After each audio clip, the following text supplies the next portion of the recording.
साथियों नमस्कार, मैं हूं नीरज पटेल और आप देख रहे हैं नेशनल जनमत। संविधान प्रदत्त हिस्सेदारी की व्यवस्था यानी कि आरक्षण पर सवाल उठाते हुए जातंकवादी कुतर्क करने की कोशिश करते हैं कि जिस परिवार में एक नौकरी पहुंच गई उसकी अगली पीढ़ी को आरक्षण की जरूरत क्या है। उन जातंकवादियों से पूछना चाहता हूं कि ओबीसी एससी एसटी वर्ग के जिन लोगों को नौकरियां मिल जाती हैं तो क्या उनके साथ जातिगत भेदभाव खत्म हो जाता है? क्या इस देश के सर्वोच्च राष्ट्रपति पद पर पहुंचने के बाद राष्ट्रपतियों की जाति खत्म हुई? जिस देश में जन्म से लेकर मृत्यु तक जाति पीछा ना छोड़ती हो, उस देश में महज एक सरकारी नौकरी पर मिलने से क्या खाक जातिवाद खत्म होगा? नेशनल जनमत बिना तथ्यों के कोई बात नहीं करता। हालिया मामला उत्तर प्रदेश की राजधानी लखनऊ से सटे बाराबंकी जिले से आया है। वहां के सिरौली गौसपुर विकासखंड के बदोसराय प्रथम प्राइमरी स्कूल के प्रधान अध्यापक धर्मराज गौतम के साथ सिर्फ इसलिए जाति उत्पीड़न किया जाता है क्योंकि वो एससी यानी कि दलित वर्ग से आते हैं। स्कूल में उनके बर्तन अलग रखवाए जाते हैं। स्कूल का ही एक सहायक अध्यापक जो सीएम का सजाती है, नाम है अभिषेक सिंह, जातिगत शब्दों का इस्तेमाल करता है, धमकाता है कि मेरी सत्ता में पहुंच है, मेरे घर परिवार में भारतीय जनता पार्टी के तमाम नेता हैं, अगर तुमने मेरे खिलाफ कंप्लेंट देने की कोशिश की तो जान से भी हाथ धो बैठोगे। इन धमकियों से धर्मराज गौतम डर गए, चुप रहे। लेकिन चुप रहने की भी एक सीमा होती है। धर्मराज गौतम बीमार रहने लगे। पत्नी ने कारण पूछा तो बताया अभिषेक सिंह मुझे प्रताड़ित करते हैं। पत्नी ने हिम्मत जुटाई, बेसिक शिक्षा अधिकारी नवीन कुमार पाठक से मिली। पाठक जी ने जांच अधिकारी इस मामले में किसको बनाया? उसी खंड शिक्षा अधिकारी को जिससे सबसे अच्छे तालमेल अभिषेक सिंह के थे।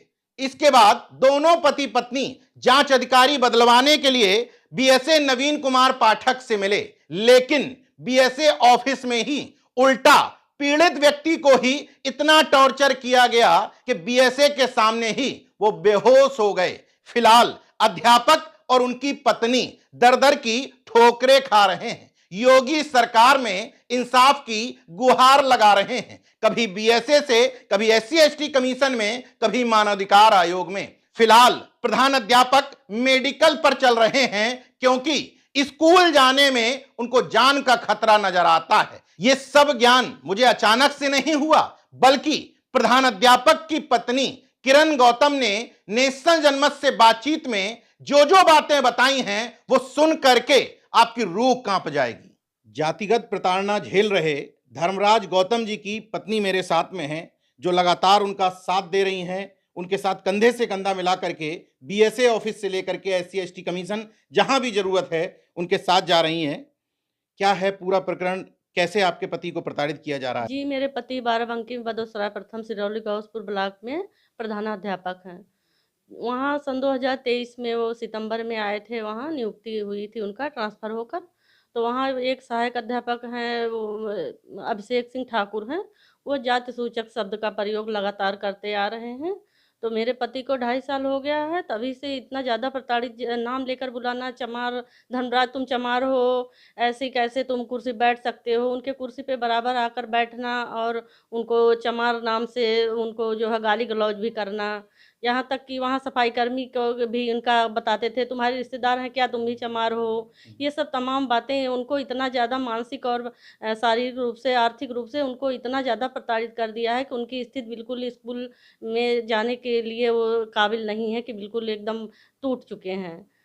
अभी बातचीत में आपने अपनी एप्लीकेशन जो लिखी है उसमें लिखा है कि चाय के बर्तन, खाने के बर्तन भी सब अलग रखे जाते थे, जी क्या सर, है? जी, जी, बिल्कुल। वहाँ मेरे पति पहले जानते नहीं थे कि यहाँ भेदभाव जात-पात हो रहा है। तो मेरे पति जो है वहाँ गए तो देखें कि प्लेट का खाना स्पेशल अलग इन लोगों को, ठाकुर को और महिला शिक्षिकाओं को अलग से स्पेशल चला जाता था। तो इन्होंने देखा इनको नहीं आया तो ये अपना टिफ़िन ले जाने लगे। तो एक दिन भूल से रसोइया ने चाय इनको दे दिया। कटोरी में कुछ दे दिया तो इन्होंने बहुत देर जाके रसोइया को डराया धमकाया कि चमार जात का है, उसको कैसे चला गया वहाँ। बच्चों का चना बँटता है तो एक दिन भूल से रसोइया ने चना भी दे दी कटोरी में, तो उसके लिए उसको जाके डाँटे कि चमार जात का है, इसको कैसे दे दिए, ये कुर्सी पे कैसे बैठता है। तमाम इस तरीके की बातें, वहाँ खाना से लेकर चाय, नाश्ता, कुर्सी पे बैठना, हर मतलब जाति तरीके से उनको प्रताड़ित किए। एकदम वो मानसिक रूप से बिल्कुल बीमार हो गए हों। उनको अटैक भी पड़ चुका है और वो तब से मैं इलाज लगातार झेल रही हूँ। बिल्कुल घर आते थे तो बिल्कुल स्थिति उनकी बिल्कुल वो एकदम से मानसिक रूप से कुछ कहने बोलने के लायक भी नहीं है। यहाँ 2023 में आए, जी, हाँ। सन 2023 में आए हैं ये। इस समय 2026 चल रहा है। जी। एक सवाल उठता है कि लगातार शुरू से अगर परेशान किया जा रहा था तो अभी तक कंप्लेंट क्यों नहीं की गई? सर इनको दबाव इतना ज़्यादा बनाए थे कि जो है मेरे भाजपा में मेरी सरकार है, मेरे चाचा जो है नेता हैं, अगर तुम ज़बान खोलोगे अपनी मुँह तो मैं जो है तुमको सस्पेंड करा दूँगा, तुम्हारी घर की ईएमआई नहीं जमा हो पाएगी।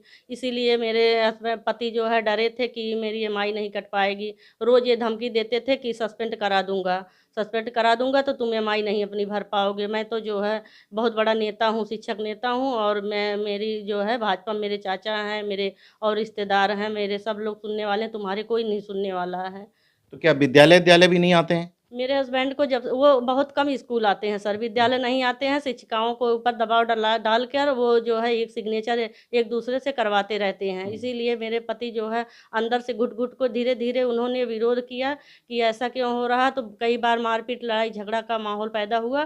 तो जो है बोले जैसे चल रहा है ऐसे चलने दीजिए, नहीं तो जो है ऐसे जैसे मैं पहले अपना सिग्नेचर बनवाता था सभी शिक्षिकाओं से, ऐसे बनता रहेगा, इसमें जो है तुम कुछ नहीं कर पाओगे। एक वीडियो वायरल हुआ था, बीएसए ऑफिस गई थी, आप भी जी, गई थी, पति भी गए थे आपके, वहाँ उनको दौरा पड़ गया, अचानक से बेहोश हो गए थे, क्या था मामला? जी, मैं जो है मैं बीएसए को एप्लीकेशन प्रार्थना पत्र दी थी कि इसको जाँच किया जाए, तो बीएसए ने उन्हीं को लगाया था जो जिनके पीरियड में इन्होंने धांधली की थी कि यहाँ मेरा सिग्नेचर जो इंचार्ज थे वहाँ के खंड शिक्षा अधिकारी। जी, खंड शिक्षा अधिकारी उन्हीं को जाँच दिया गया। तो मैं जो है बाद में बहुत डरी सहमी, मेरे हस्बैंड बोले कि जाँच जो है ये निष्पक्ष नहीं हो पाएगा। तो इसीलिए हम जो है जल्दी से गए, बीएसए बोले कि आप जो है आइए अपने पति को लेकर। तो हम गए तो वो बोले मेरे सामने जो है तुरंत नया लिखो, इससे कुछ नहीं होगा। नया एप्लीकेशन मेरे सामने लिखो, इसमें किसको जाँच लगा दें। उल्टी-पुल्टी बातें करने लगे। मेरे अच्छा, पति बीएसए ने भी दबाव बनाया आप जी, पर? बीएसए ने दबाव बनाया और एक और किसी को कर्मचारी को बोले कि ये तुम पूछो। जो है वहाँ मेरे पति बिल्कुल बोले कैसे आए हैं, मेरे पति से प्रश्न होने लगा, हेडमास्टर हैं आप वहाँ, तो कैसे आए थे? बोले छुट्टी लिए हैं। तो ये परेशान थे ही, पहले से ही इनकी इलाज चल रही थी। तो हमने बोला सर ये परेशान है, हमने इनका मेडिकल छुट्टी लिए हैं, आज सीएल पर हैं। तो बोले कहाँ है? दिखाओ मोबाइल में कहाँ सीएल है?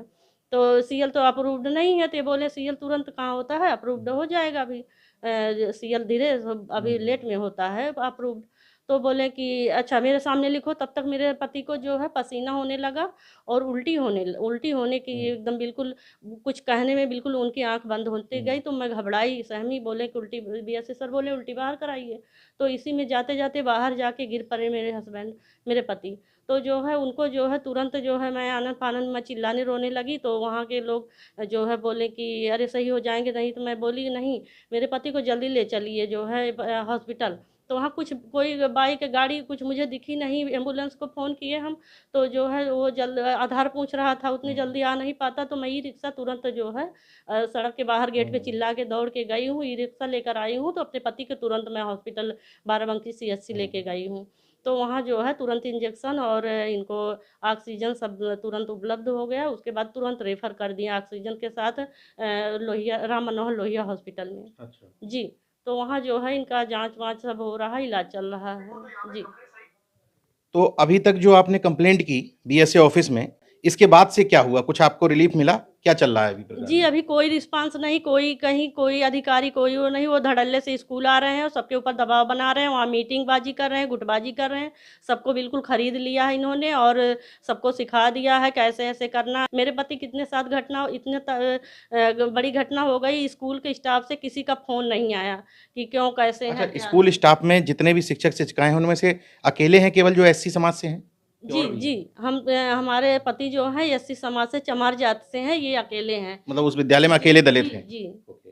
और कोई नहीं है। बस ये ठाकुर हैं, ठाकुर होने की वजह से चमार को जान के, जब से जान पाए चमार है, तभी से इन्होंने प्रताड़ना शुरू कर दिया है। अच्छा, शिक्षिकाएं जो हैं वो भी अभिषेक सिंह के ही जी, दबाव उनके में रहती दबाव हैं में क्या? रहती हैं, वो लोग उनका सिग्नेचर करती हैं, वो लोग जो है उन्हीं के दबाव से, डर की वजह से बोलती हैं ये नेता हैं, हम भी कुछ नहीं बोलेंगे तो हमको भी सस्पेंड करा देंगी। सारी शिक्षिकाएं इन्हीं के जो है अंडर में रहती हैं। मुख्यमंत्री योगी आदित्यनाथ से मैं चाहता हूं कि आपकी बात पहुंचे, क्या डिमांड रखना चाहती हैं? जी, मैं पहले भी बोल चुकी हूँ वहाँ मीडिया में कि योगी जी मेरा साथ दें, और मेरे पति की जान का खतरा है। वहाँ जो है चमार जात की होने की वजह से उन्होंने बहुत प्रताड़ित कर रखा है। बिल्कुल बिल्कुल वो ये बोलते हैं कि मेरी गुलामी नहीं करोगे तो मैं जो है तुमको यहाँ रहने नहीं दूँगा। मेरे भाई टीचर हैं, मेरी पत्नी टीचर है, मैं ठाकुर समाज का, मैं क्षत्रिय हूँ, इसलिए जो है तुम यहाँ रहो तो चमार अपनी हैसियत में रहे। ये सब सारी बातें मेरे पति झेल नहीं पाए। बिल्कुल वो शुगर, बीपी, अटैक, वो सारी समस्याएँ अच्छा, 2.5 साल 2023 से पहले, जब जी। यहाँ आने से पहले कोई बीमारी नहीं थी? नहीं सर, कोई बीमारी नहीं था। वहाँ सारे लोग, इनके फ्रेंड लोग जानते हैं, दोस्त लोग जितने हैं सारे लोग जानते हैं कि इनको कुछ नहीं, कोई दिक्कत नहीं था, किसी प्रकार का दिक्कत क्या नहीं। उपाय है इसका, क्या किया जाए तो ताकि पति को इंसाफ मिले? सर उनको जो है कार्रवाई किया जाए, उनका जो, नहीं तो इनका हौसला ऐसे ही बढ़ता रहेगा। इस हिसाब से कैसे निष्पक्ष जाँच आएगा, मुझे नहीं लगता है कि निष्पक्ष जाँच आएगा। जो लोग बार बार हिस्सेदारी की व्यवस्था यानी कि आरक्षण पर सवाल उठाते हैं कि अब आवश्यकता नहीं रह गई है, लोग नौकरियों में आ गए हैं, जो लोग नौकरियों में आ गए हैं उनके साथ उसी स्तर का भेदभाव किया जाता है। प्रधान अध्यापक हैं, इसके बावजूद उसी विद्यालय का एक शिक्षक, आरोप है कि जाति सूचक शब्दों का इस्तेमाल करता है, गालियां देता है, धमकाता है, तमाम भारतीय जनता पार्टी के नेताओं के साथ अपनी तस्वीरें दिखाता है, अपने अपने को सत्ता का व्यक्ति बताता है, तो उस पर कार्रवाइयां नहीं होती। पुराने खंड शिक्षा अधिकारी बताया आपने कि उसी का साथ देते हैं। बीएसए के यहां कंप्लेंट की जाती है तो बीएसए उसी खंड शिक्षा अधिकारी को जांच सौंप देते हैं जिससे उसकी सांठगांठ चल रही थी। जब बाद में जांच बदलवाने के लिए जाते हैं, दबाव बनाते हैं, बीएसए ऑफिस में ही हार्ट अटैक आ जाता है, बेहोश हो जाते हैं। मजबूरन 3 सदस्यीय जांच कमेटी बना दी गई है, लेकिन अभी भी इंसाफ की बाट जो रहे हैं। बस चाहते इतना है उस शिक्षक पर कार्रवाई हो, उसका विद्यालय बदल दिया जाए ताकि ये सुकून से अपना जीवन जी सकें। बहरहाल योगी सरकार के तमाम दावों के ऊपर, सबका साथ सबका विकास जैसे दावों पर सवालिया निशान है, सामने खड़ी हुई हैं, आंखों में आंसू है, बता रही हैं कि जो दावे किए जाते हैं वो खोखले हैं। ठोक करके इस सिस्टम में भ्रष्टाचार और जातिवाद हावी होता चला जा रहा है। अगर मेरी बातों को गलत साबित करना है तो बीएसए जो वहां बैठे हैं पाठक जी, उनको भी जातिवाद से बाहर निकल करके उस शिक्षक पर कार्रवाई करनी होगी ताकि ये परिवार चैन सुकून की जिंदगी जी सके। बाकी देखते रहिए नेशनल जनमत, जागरूक और सजग बने रहिए। जय विज्ञान, जय संविधान, जय लोकतंत्र। धन्यवाद।